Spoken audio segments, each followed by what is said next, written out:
Hey guys, what's going on? It's Eli back with another review video, and yes, it's time for Star Trek IV, The Voyage Home, and of course continuing on with the Star Trek Marathon.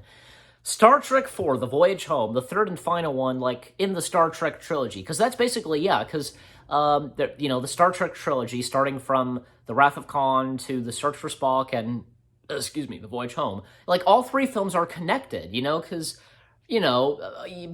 from the Genesis Project to Spock's death, and, when they are, they're on Vulcan for 3 months, and, yeah, so taking place 3 months after the events of the Search for Spock, and, we see, there's, the appearance of the USS Saratoga, and this probe coming in, and they just can't make up what it is, and back on Earth at Starfleet headquarters, a trial for Kirk and, the Klingon ambassador, accusing Kirk and so on, and Sarek being there, coming to the aid of Kirk and the crew, and, setting the Klingon, ambassador straight, your men did kill Kirk's son, and blah, blah, blah, and, you did destroy a starship, and, and the ambassador saying, we deny nothing, or, we have the right to commit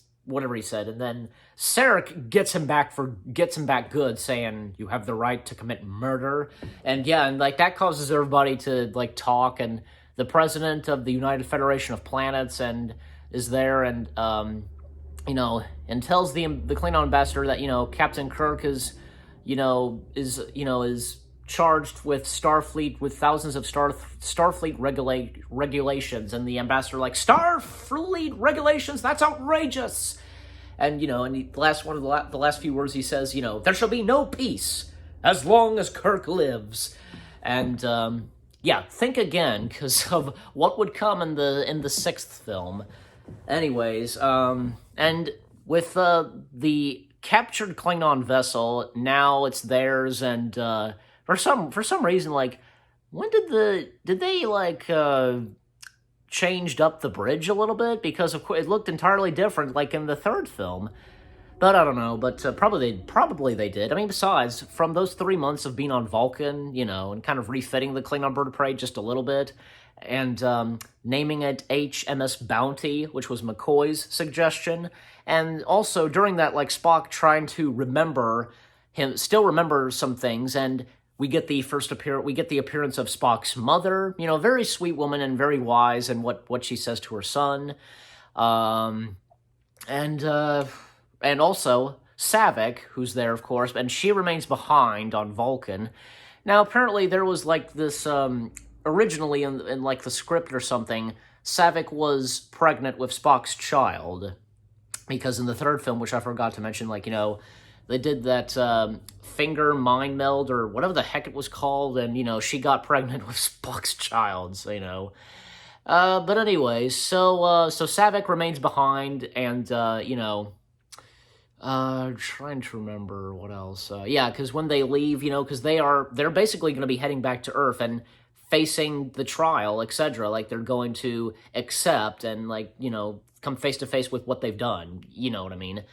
And with the probe, coming in and, basically just messing things up with Starfleet and Earth, and Sarek, left on Earth and trapped there, and, Sarek informs, the president of the United Federation plans to send out a message to out there in space, to warn all ships to avoid Earth because of the probe, and I just love it because when the Enterprise crew receives that, when they're in the bird of prey, and when that transmission ends, the look on, say, Kirk, Spock, and McCoy's faces, they're just oh my god, just this is bad, that's so great. I love that.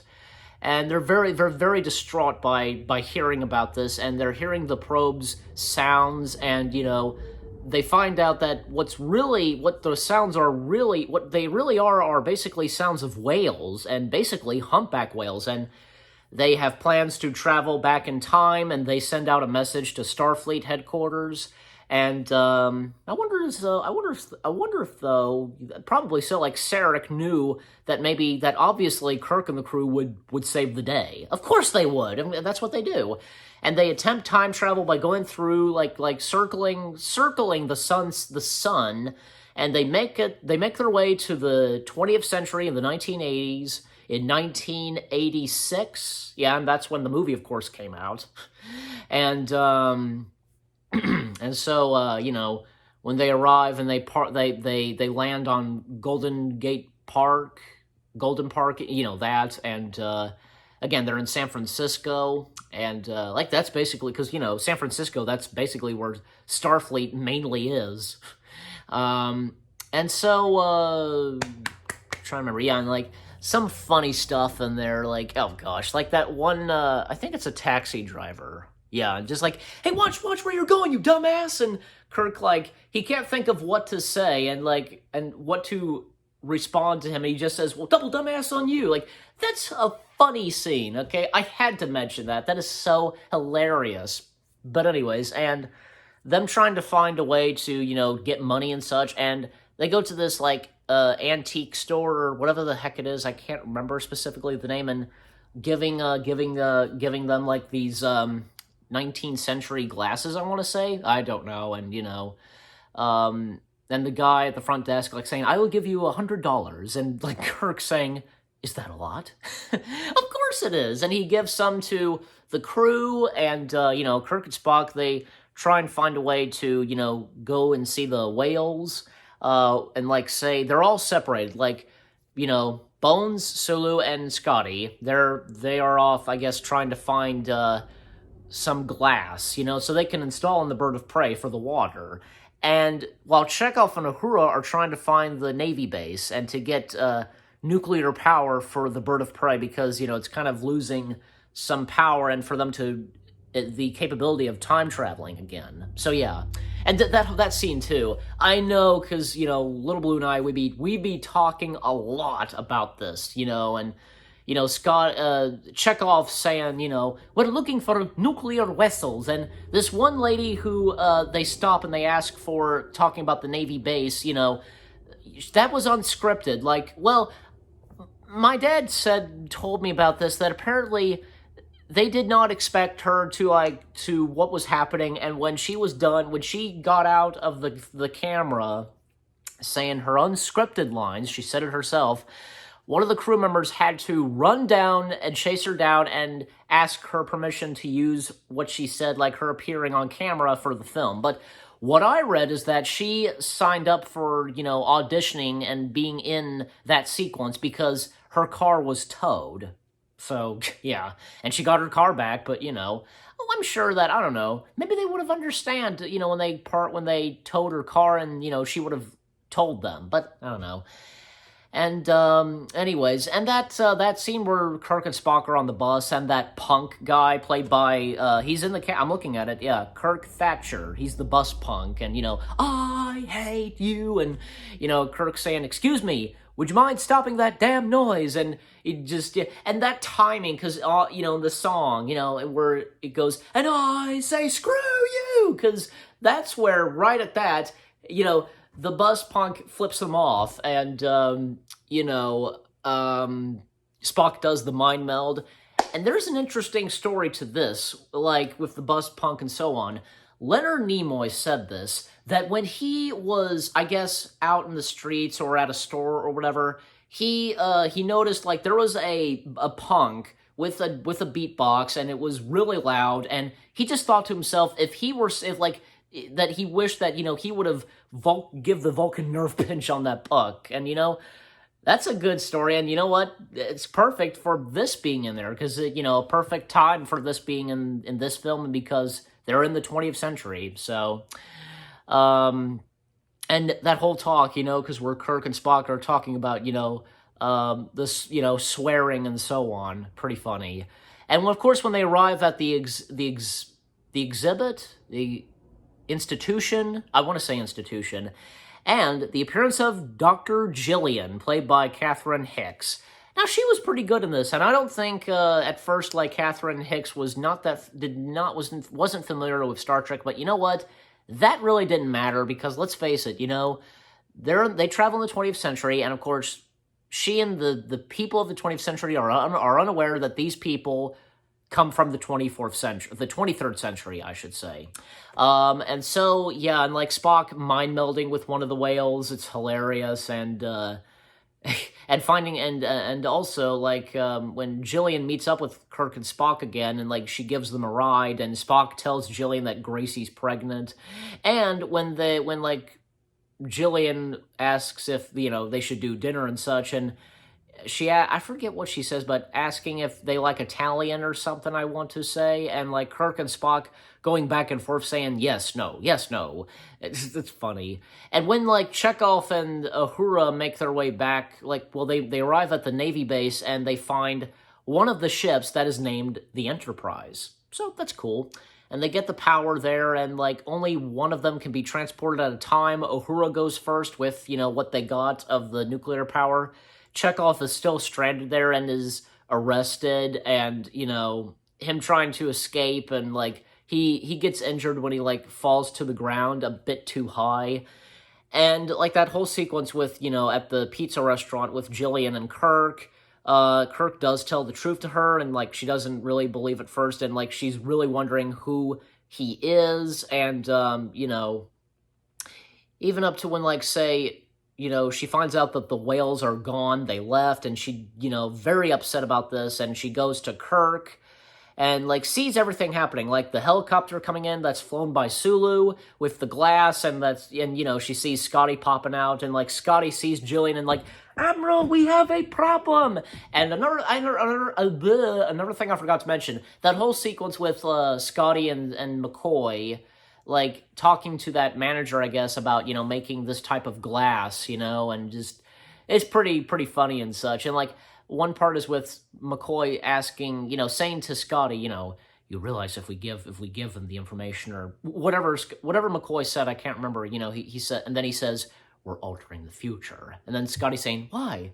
How do we not know if he's not invented it? And he just looked in, like, McCoy's like, I mean, why not? Because, they don't know, so they'd find out, of course, when they get back. And so Jillian now realizes, that it's all true, and, and because Spock had this, like, strap around his ears, because he was hiding his ears and so on. And another thing, the hospital sequence. Kirk, McCoy, and Jillian getting Chekhov out of there, and that scene where, like, McCoy is arguing with a 20th century doctor, that's hilarious. And that chase, and with these two cops, like, trying to, like, chase them down, and the music that's playing is pretty good. And the music, too, is great. I forget who composed this, but James Horner at one point was considered to do the music and score for the film again, but he was unavailable, which is a shame. And Leonard Nimoy, I forgot to mention, once again, he does a great job directing this. And so, of course, they all get back to the Bird of Prey. Jillian still goes with them, and, stopping a whale hunting ship from like, killing George and Gracie. They scare the whale hunters by decloaking. It's pretty funny, and, like, that shot where we see the Bird of Prey on top, up above the whaling ship. It's hilarious. And they beam up George and Gracie, and the one line that actually James Doohan considered his favorite line from Scotty is, Admiral, there be whales here! And so they get out, and they go into space, and they once again circle around the sun. They're back home in their rightful time, and the probe causing the Bird of Prey to, crash land on Earth and going under the Golden Gate Bridge. That is a really cool shot where the Bird of Prey is flying, down the Golden Gate Bridge. Great shot, yeah.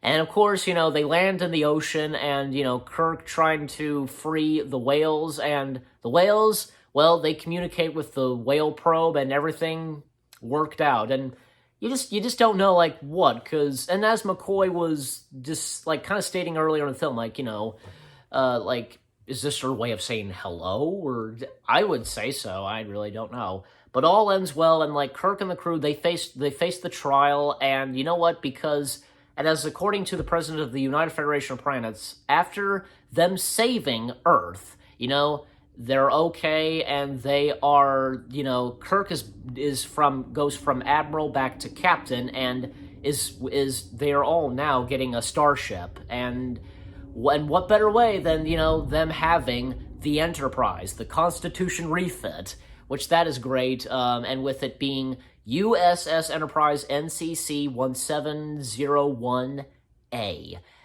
And I know my dad would be saying this because my dad, aka Little Blue, he had seen every Star Trek film from 1979 to 2016, and when he and some of his friends, they went to see the Voyage Home, and when the Enterprise appeared on screen, everybody in the theater, it was a roar, a standing ovation, basically, and they just went nuts. Yeah, and so I know that my dad would be talking about this, and I did it for him, so there you go.